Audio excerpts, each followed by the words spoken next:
Cahaya Quran lebih kentara dari semua cahaya yang ada.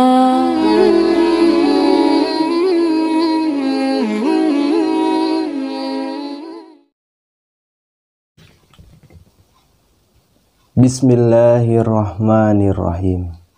Assalamualaikum warahmatullahi wabarakatuh.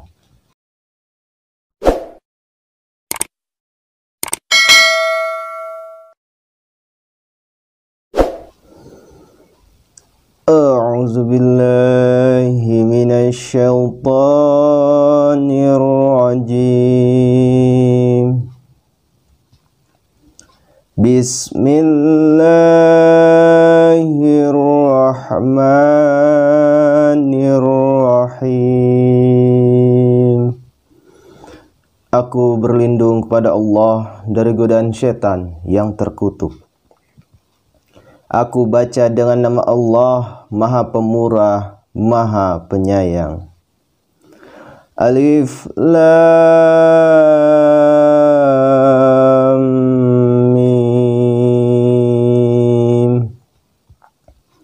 Alif Lam Mim.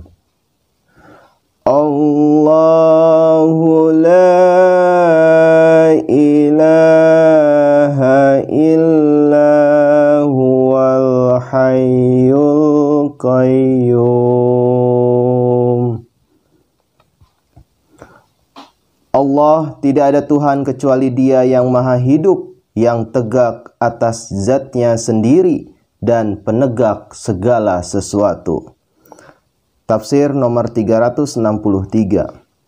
Ayat ini berisikan sanggahan yang kuat terhadap itikat palsu mengenai ketuhanan Isa. Oleh karena itikat ini merupakan salah satu pokok pembicaraan yang dibahas dalam surah ini, maka ayat-ayat pembukaannya dengan tepat mengacu kepada sifat-sifat Allah Subhanahu wa Ta'ala yang membongkar itikat ini sampai ke akar-akarnya. Sifat-sifat itu adalah yang maha hidup, berdiri sendiri, dan pemelihara segala sesuatu. Membuktikan di satu pihak bahwa Allah Subhanahu wa Ta'ala, pemilik sifat-sifat tersebut, tidak memerlukan rekan atau pembantu. Di pihak lain, membuktikan bahwa Nabi Isa alaihi salam yang tunduk pada hukum kelahiran serta kematian. Dan oleh karena itu tidak hidup kekal atau berdiri sendiri dan memelihara segala sesuatu, tidak mungkin menjadi Tuhan.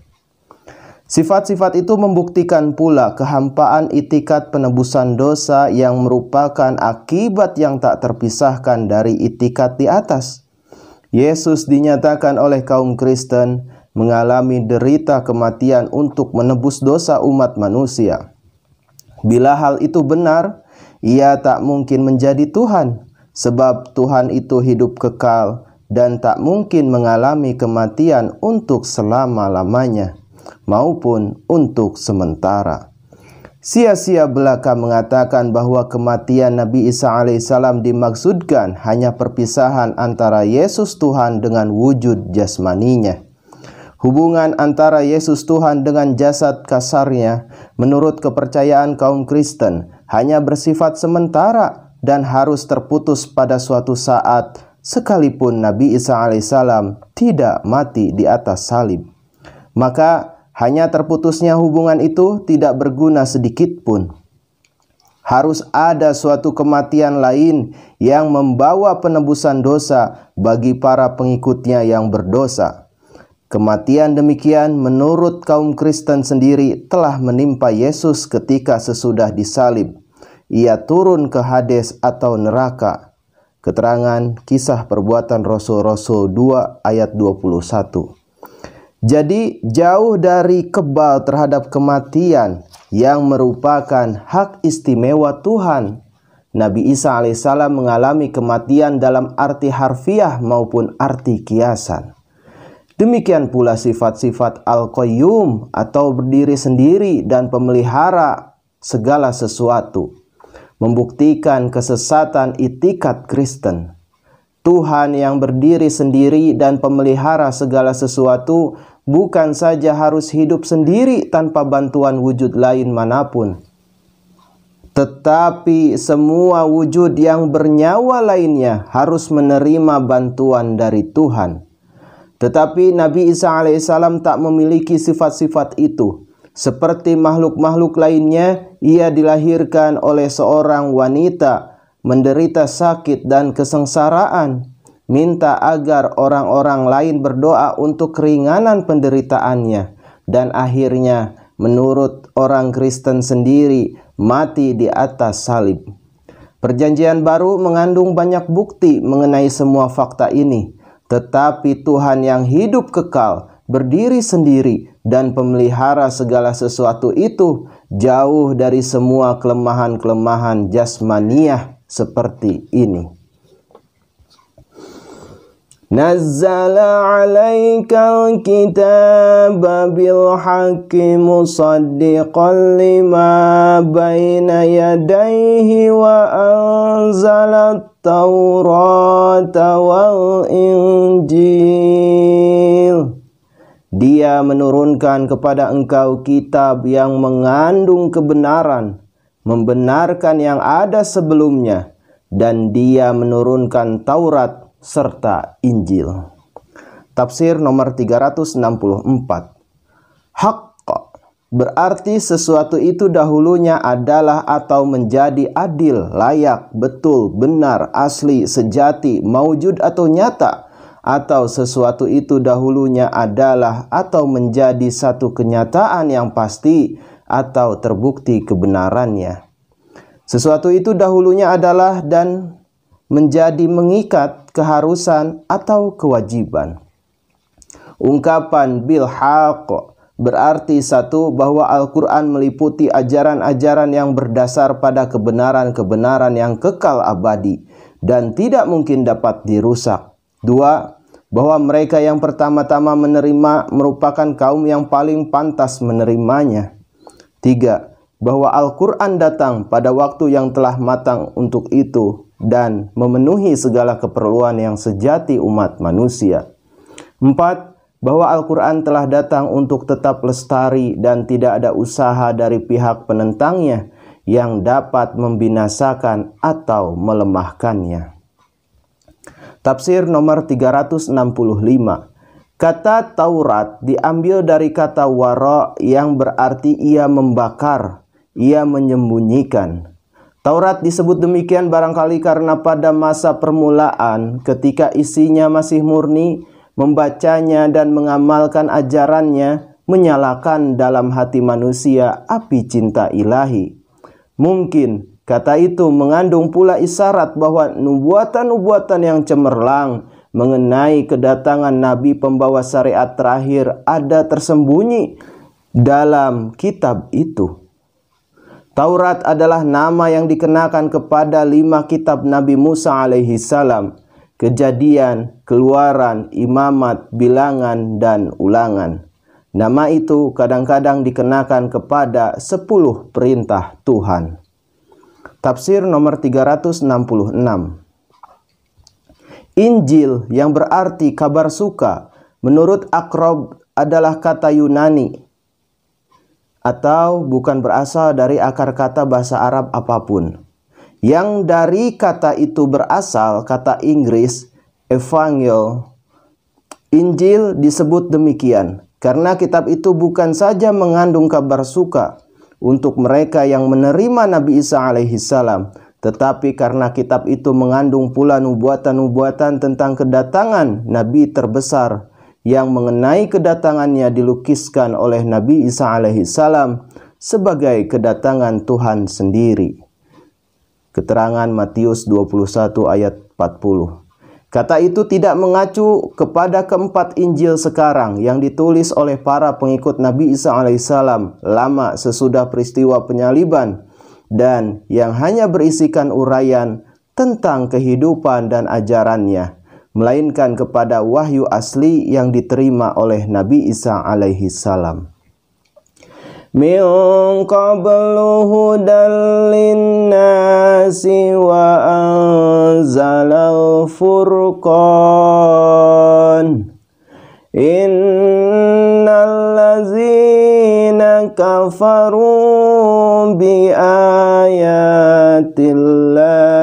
lahum azabun syadid.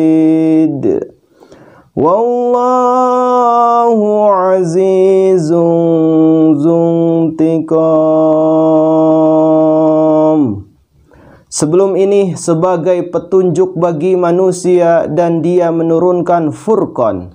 Sesungguhnya orang-orang yang ingkar kepada ayat-ayat Allah, bagi mereka ada azab yang sangat keras dan Allah Maha Perkasa yang mempunyai pembalasan.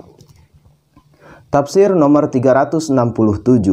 Furqan dapat ditujukan kepada Al-Quran atau ayat-ayat ilahi yang dianugerahkan kepada Rasulullah Sallallahu Alaihi Wasallam yang membuktikan kebenaran beliau.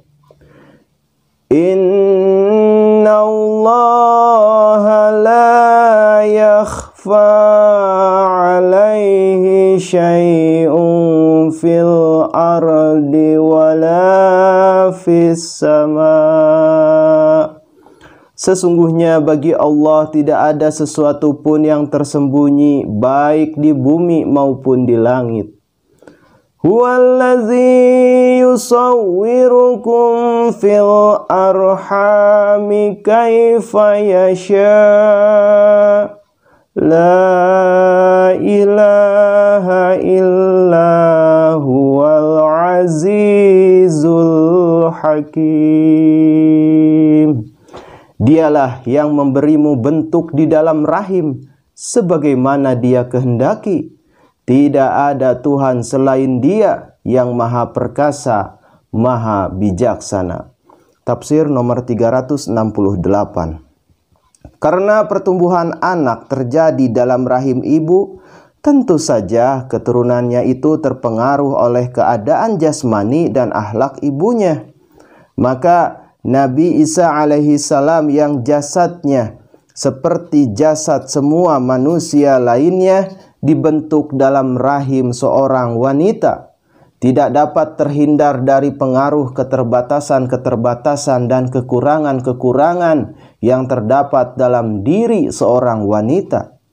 Itulah sebabnya mengapa dalam bertukar pikiran dengan orang-orang Kristen dari Najran, Rasulullah Shallallahu Alaihi Wasallam secara tepat menyebutkan kelahiran Nabi Isa alaihissalam sebagai keterangan untuk menyangkal apa yang disebut ketuhanannya. Beliau diriwayatkan mengatakan kepada mereka, apakah kalian tidak mengetahui bahwa seorang wanitalah yang mengandung Nabi Isa alaihissalam, dan kemudian wanita itu telah melahirkannya, sama seperti seorang wanita biasa melahirkan anak. Keterangan Jarir jilid ketiga halaman 101. Alhamdulillahirabbil alamin. Jazakumullah ahsanal jaza. Wassalamualaikum warahmatullahi wabarakatuh.